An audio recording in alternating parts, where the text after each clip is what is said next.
Hi every one, എല്ലാവർക്കും സുഖം അല്ലേ? I hope you guys are doing well. നമ്മൾ ചെറിയൊരു യാത്ര പോയിട്ടുണ്ടായിരുന്നു കേട്ടോ. അതിനെ പറ്റിയാണ് ഇന്ന് ഈ വീഡിയോയിൽ പറയുന്നത്. നമ്മൾ പോയത് മൂന്നാറിലേക്കാണ് കേട്ടോ. ഇതിനിപ്പോൾ എന്താ പ്രത്യേകത എന്ന് എല്ലാവരും ആലോചിക്കും. അതേ ക്വസ്റ്റ്യൻ തന്നെയായിരുന്നു ഞാൻ വിഷ്ണുവിൻ്റെ അടുത്ത് ചോദിച്ചത്. വേറെ സ്ഥലമൊന്നും കിട്ടിയില്ലേ, മാറ്റി പിടിച്ചൂടെ? പിന്നെ ഞാൻ ഇങ്ങനെ ആലോചിച്ചു, ലീവ് കിട്ടി നാട്ടിൽ വന്ന ആൾ ഇഷ്ടമുള്ളൊരു സ്ഥലം തിരഞ്ഞെടുത്ത് ഒരു ട്രിപ്പ് പോകണേൽ ഇപ്പം എന്താ തെറ്റ്? സ്ഥലം ഏതാണെങ്കിലും ഒരുമിച്ചുള്ളതാണല്ലോ സന്തോഷം. ഒരു 7 o'clock കൂടി നമ്മൾ യാത്ര സ്റ്റാർട്ട് ചെയ്തായിരുന്നു വീട്ടിൽ നിന്ന്. അത്യാവശ്യം സൺലൈറ്റ് കിട്ടാതെ പോവാം എന്നോർത്തിട്ടായിരുന്നു. അതേതായാലും നന്നായി, കാരണം റോഡ് സൈഡിലായിട്ട് കുറേ പണികളൊക്കെ നടക്കുന്നുണ്ടായിരുന്നു. എല്ലാ വണ്ടികളും വളരെ സ്ലോ ആയിട്ടാണ് പോയിക്കൊണ്ടിരുന്നത്. Because of that reason it took more time to get there. ആദ്യം ഞാൻ മാസ്ക് വെച്ചില്ലായിരുന്നു. അതിൻ്റെ നല്ല രീതിക്ക് ഫേസിൽ കാണാനുണ്ടായിരുന്നു. കണ്ട എല്ലാ വണ്ടിയുടെയും പുകയും അതുപോലെ ഡസ്റ്റും ഒക്കെ എൻ്റെ ഫേസിലുണ്ടായിരുന്നു. ഏകദേശം നമ്മുടെ ചിന്നേരിയിലൊരു ബുൾഗം വരില്ലേ, അതുപോലെ. നേരെ മാസ്ക് മേടിച്ച് വെച്ച് യാത്ര തുടങ്ങി. വെൽ, ഇൻ ബിറ്റ്വീൻ നമ്മൾ ചെറിയതായിട്ട് ചായ കുടിക്കാമെന്നോർത്ത് നമ്മുടെ മാട്ടുപ്പെട്ടി ഡാമിൻ്റെ സൈഡിലായിട്ട് ഒരു കടയിൽ കയറി കുറച്ച് മാഗിയും അതുപോലെ തന്നെ ചായയൊക്കെ മേടിച്ച് കുടിച്ചിട്ടോ. നമുക്ക് യെല്ലപ്പെട്ടിയിലേക്കാണ് കേട്ടോ പോകേണ്ടത്. 2:30 ഒക്കെ ആകുമ്പോഴായിരിക്കും നമ്മുടെ ഗൈഡ് വരുന്നത്. അപ്പോൾ അത്യാവശ്യം സമയം നമുക്കുണ്ട്, കാരണം നേരത്തെ ഇറങ്ങിയതാണല്ലോ. സോ അൻറ്റിൽ ദെൻ നമുക്ക് ആ വ്യൂസൊക്കെ ഒന്ന് കണ്ട് കുറച്ച് നേരം അവിടെ ടൈം സ്പെൻഡ് ചെയ്യാമെന്ന് ഓർത്തു. നിങ്ങളും കുടിക്കും, കാരണം ഇനിയും സമയമുണ്ട് അവിടെ എത്താനായിട്ട്.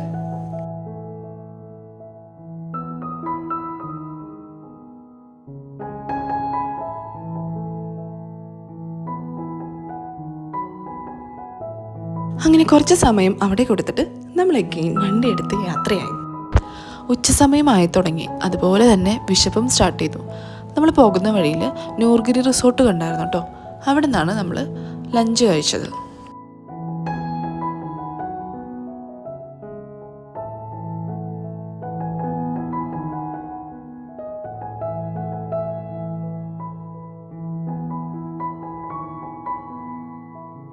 അങ്ങനെ ഗൈഡ് പറഞ്ഞ സമയം എത്തി, 2:30. നമ്മളിതാ യെല്ലപ്പെട്ടിയിലാണ്ടോ നിൽക്കുന്നത്. ടോപ്പ് സ്റ്റേഷനൊക്കെ എത്തണേക്ക് മുന്നേ ഉള്ളൊരു സ്ഥലമാണ് കേട്ടോ. ഈ താഴെ കാണുന്ന വ്യൂസൊക്കെ നോക്കിക്കേ, നല്ല ഭംഗിയില്ലേ? ഇനി അതിലൂടെയാണ് നമ്മുടെ യാത്ര. നമ്മൾ ഗൈഡ് വരാൻ വേണ്ടി വെയിറ്റ് ചെയ്യാം കേട്ടോ. അങ്ങനെ ഗൈഡ് എത്തി, നമ്മൾ ആളുടെ പിന്നാലെ പോവാട്ടോ. വണ്ടി സേഫായിട്ട് വെക്കണമല്ലോ. ഇനി നടത്തം കേട്ടോ, ഏകദേശം ഒരു 3 കിലോമീറ്റർ. അങ്ങനെ ആ ചെറിയ ഗ്രാമത്തിലൂടെ നടന്ന് പിന്നീട് നമ്മൾ എത്തിച്ചേരുന്നത് ഒരു കാട്ടിലേക്കാണ് കേട്ടോ. ഇനി നമ്മൾ ആ ഒരു കാടിൻ്റെ ഉള്ളിലൂടെയാണ് നടന്നു പോകാൻ പോകുന്നത്. കാടായതുകൊണ്ട് തന്നെ ഇൻട്രസ്റ്റിംഗ് ആയിട്ടുള്ള കാഴ്ചകളും ഉണ്ടായിരുന്നു കേട്ടോ. മലയണ്ണാനെയും അതുപോലെ കരിങ്കുരങ്ങിനെയും പലതരം പക്ഷികളൊക്കെ നമ്മൾ കണ്ടു കേട്ടോ. കാടാണല്ലോ, അതുകൊണ്ട് തന്നെ ബേർഡ്സിൻ്റെ നല്ല രീതിക്കുള്ള ചിയർപ്പിംഗ് സൗണ്ട് കേൾക്കുന്നുണ്ടായിരുന്നു കേട്ടോ. എനിക്ക് എന്താ ഓർമ്മ വന്നതെന്നറിയാവോ? ഒരു ഹയർ സെക്കൻഡറി പഠിക്കുന്ന സമയത്ത് ഞാൻ ഇതുപോലെ തന്നെ ഒരു തട്ടേക്കാട് യാത്ര പോയിട്ടുണ്ടായിരുന്നു കേട്ടോ. കാട്ടിലായിരുന്നു നമ്മൾ താമസിച്ചത്. ഒരു ഡോർമെറ്ററി ഉണ്ടായിരുന്നു അവിടെ. എനിക്ക് സെയിം വൈബാണ് ഇവിടെയും തോന്നിയത്. നടക്കാൻ അത്യാവശ്യം ഉണ്ടായതുകൊണ്ടിട്ട് തന്നെ നല്ല രീതിക്ക് ടയേർഡായിട്ടോ. അങ്ങനെ നമ്മൾ ബ്യൂട്ടിഫുൾ ആയിട്ടുള്ള നമ്മുടെ ഡെസ്റ്റിനേഷനിൽ എത്തിയിരിക്കുകയാണ് കേട്ടോ. ക്ലൗഡ് ഫാം ആയിരുന്നു കേട്ടോ നമ്മൾ തിരഞ്ഞെടുത്ത ലൊക്കേഷൻ വരുന്നത്. അവിടുത്തെ കാഴ്ചകളും അവിടുത്തെ എക്സ്പീരിയൻസൊക്കെയാണ് കേട്ടോ നമ്മൾ ഈ വീഡിയോയിലൂടെ ഷെയർ ചെയ്യാൻ വേണ്ടി പോകുന്നത്. എനിക്ക് നടന്നു വരുന്ന സമയത്തൊന്നും ഒട്ടും സ്റ്റാമിന ഉണ്ടായില്ല. ഞാൻ വിഷ്ണുവിൻ്റെ അടുത്താണെങ്കിൽ അധികം സംസാരിച്ചു പോലുമില്ല. എനിക്ക് നല്ല രീതിക്ക് ദേഷ്യം വന്നായിരുന്നു. കാരണം നമ്മളൊരു ട്രിപ്പ് പ്ലാൻ ചെയ്ത് വന്നിട്ട് ഇത് കംപ്ലീറ്റ്ലി അഡ്വഞ്ചറസ് ആയി പോയല്ലോ എന്നൊക്കെയായിരുന്നു എൻ്റെ പരാതി. പക്ഷേ വൺസ് നമ്മൾ ആ സ്ഥലത്ത് എത്തി കഴിഞ്ഞതിന് ശേഷം എൻ്റെ കംപ്ലീറ്റ് ഒപ്പീനിയൻ ചേഞ്ചായി. കുറച്ച് തിരക്കിന്നൊക്കെ മാറി നേച്ചറായിട്ട് പീസ്ഫുള്ളായിട്ട് സമയം സ്പെൻഡ് ചെയ്യാന്ന് പറഞ്ഞു കഴിഞ്ഞാൽ എനിക്ക് നല്ല ഇഷ്ടമുള്ളൊരു കാര്യമാണ്.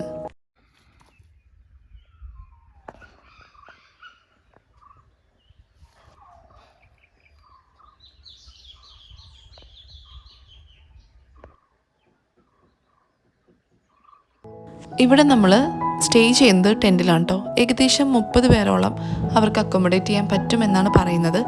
നമ്മൾ പോയത് വീക്ക് ഡേയ്സിലായിരുന്നു. വീക്കെൻഡിലാണെങ്കിൽ അവിടെ അത്യാവശ്യം തിരക്ക് ഉണ്ടാവും കേട്ടോ.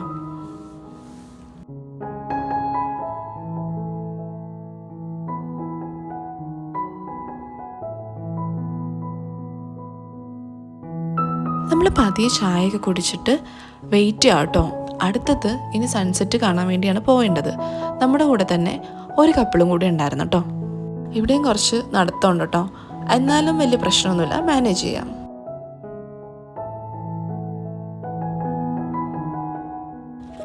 ഞാൻ പലപ്പോഴും ഫാമിലി ആയിട്ട് മൂന്നാർ വന്നിട്ടുണ്ട് കേട്ടോ. ആ സമയങ്ങളിലൊന്നും കാണാത്ത പലതരം ഫ്ലവേഴ്സ് വന്നിട്ട് എനിക്കിവിടെ കാണാൻ വേണ്ടി പറ്റി കേട്ടോ. അതെനിക്ക് നല്ല രീതിക്ക് ഫാസിനേറ്റഡ് ആയിട്ട് തോന്നി കേട്ടോ.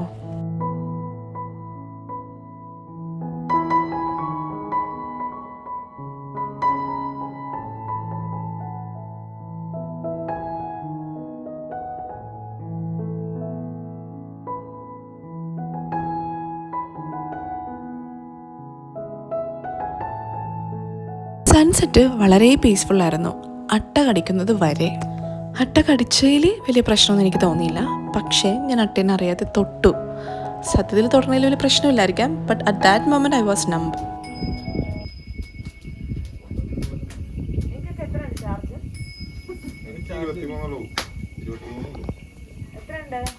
എന്നെ 70 സംതിങ് പറയല് റൈറ്റ്.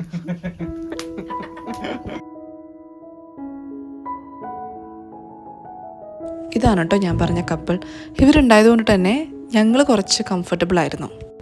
പിന്നെ ഫുഡിൻ്റെ കാര്യം പ്രത്യേകം എടുത്ത് മെൻഷൻ ചെയ്യേണ്ട ഒരു കാര്യമാണ്, കാരണം അത്രയും ടേസ്റ്റ് ആയിരുന്നു, അടിപൊളിയായിരുന്നു ഫുഡ്. ഡിന്നറും അതെ, ബ്രേക്ക്ഫാസ്റ്റും അതെ.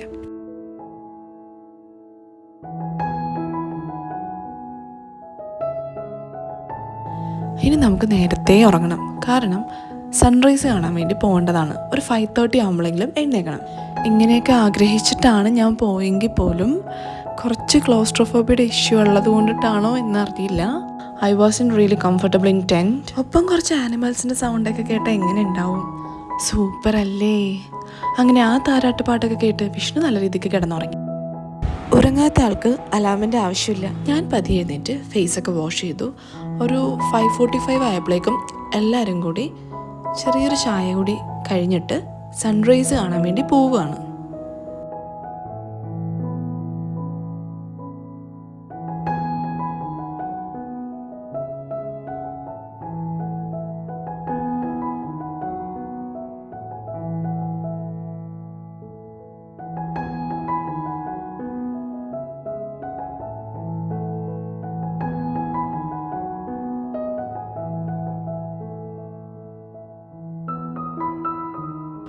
ഒരു കാര്യം കൂടി, നമ്മൾ പോയത് ഏപ്രിൽ മാസമായിരുന്നു, തണുപ്പുണ്ടായിരുന്നു. എന്നാലും ഒരു ഡിസംബർ ജാനുവരി പോകുന്ന അത്രയും എക്സ്ട്രീം തണുപ്പുണ്ടായിരുന്നില്ല. അതുപോലെ തന്നെ മഴയൊന്നും ഇല്ലാത്തത് കൊണ്ടിട്ട് തന്നെ നമ്മൾ എക്സ്പെക്റ്റ് ചെയ്ത് പോയ ക്ലൗഡ് നമുക്കവിടെ കാണാൻ പറ്റിയില്ല. ഞാൻ ഓക്കെ ആയിരുന്നു, കാരണം കാട് എനിക്ക് വളരെ ഇഷ്ടമുള്ളൊരു കാര്യമായത് കൊണ്ടിട്ട് തന്നെ വളരെ സാറ്റിസ്ഫൈയിങ് ആയിട്ടുള്ളൊരു ട്രിപ്പ് തന്നെയായിരുന്നു കേട്ടോ ഇത്. പിന്നെ ഇൻ ബിറ്റ്വീൻ സ്റ്റാമിനയാണല്ലോ, ഇടയ്ക്ക് വന്നും പോയിക്കൊണ്ടൊക്കെ ഇരിക്കും, അതിൻ്റെ ഒരു ബുദ്ധിമുട്ടൊക്കെ ഉണ്ടായിരുന്നു. അങ്ങനെ ഞങ്ങൾ സണ്ണിന് വേണ്ടിയിട്ട് വെയിറ്റ് ചെയ്യാൻ വേണ്ടി പോകട്ടോ.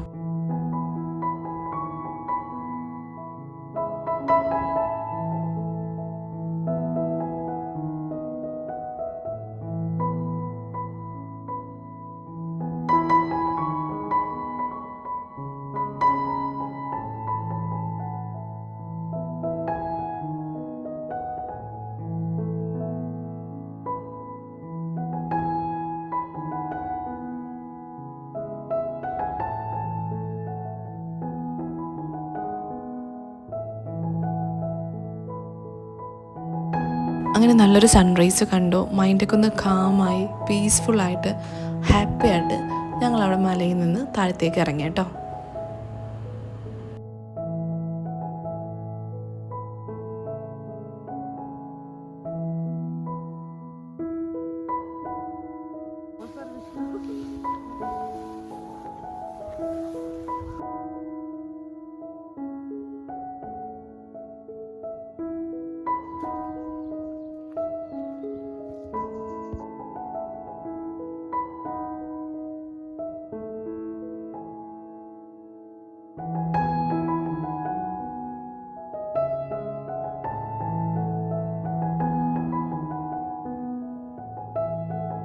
അങ്ങനെ തിരിച്ച് ക്യാമ്പിംഗ് സൈറ്റിലേക്ക് എത്തിയിട്ടോ.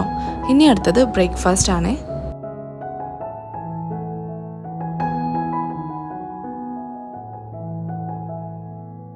എനിക്കിപ്പോൾ പുളിയൊന്നും കരട് കഴിക്കാൻ പാടില്ല, അതുകൊണ്ടിട്ട് തന്നെ സാമ്പാറും ചട്നിയൊന്നും കഴിക്കാൻ പറ്റാത്തതിൻ്റെ ഒരു സങ്കടത്തിലായിരുന്നു കേട്ടോ. ഇവിടുത്തെ ഫുഡ് നല്ല ടേസ്റ്റായിരുന്നു. മേ ബി അത്രയും ഓർഗാനിക് ആയിട്ടുള്ള വെജിറ്റബിൾസ് കൊണ്ട് ഉണ്ടാക്കിയത് കൊണ്ടായിരിക്കാം. ഇതായിരുന്നു എൻ്റെ ബ്രേക്ക്ഫാസ്റ്റ്.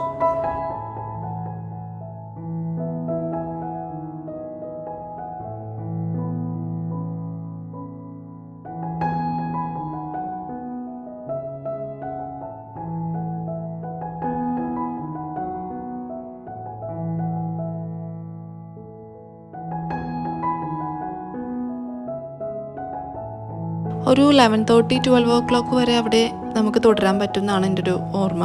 പക്ഷേ ഞങ്ങൾ നേരത്തെ ഇറങ്ങിയായിരുന്നു. നമുക്ക് അടുത്തൊരു യാത്രയുണ്ട്, അതുകൊണ്ട് ഒരു 10:30 ആയപ്പോൾ തന്നെ നമ്മൾ അവിടുന്ന് ബാഗൊക്കെ പാക്ക് ചെയ്തു ഇറങ്ങി കേട്ടോ. പോകുന്ന വഴിക്ക് നല്ല അട്ടശല്യം ഉണ്ടായിരുന്നു. നമ്മളതിനെ റിമൂവ് ചെയ്താണ് പോയിക്കൊണ്ടിരുന്നത് വെച്ചത്. വിഷ്ണുവിനൊക്കെ ആണെങ്കിലും അട്ടയുടെ കടി കിട്ടി കേട്ടോ. So that's all about cloud farm. 2500 per head ആയിരുന്നു.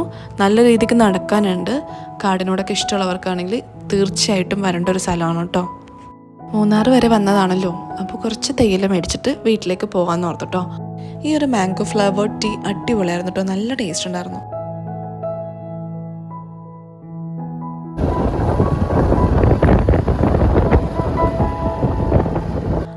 അങ്ങനെ നമ്മുടെ ചെറിയൊരു വ്ളോഗ് ഇവിടെ തീരുവാണ് കേട്ടോ. ഇവിടം വരെ നിങ്ങൾ എത്തിയിട്ടുണ്ടെങ്കിൽ thank you for watching my video. Support ചെയ്യുക കേട്ടോ. അതുപോലെ തന്നെ ലൈക്ക് ചെയ്യുക, ഷെയർ ചെയ്യുക, സബ്സ്ക്രൈബ് ചെയ്യുക.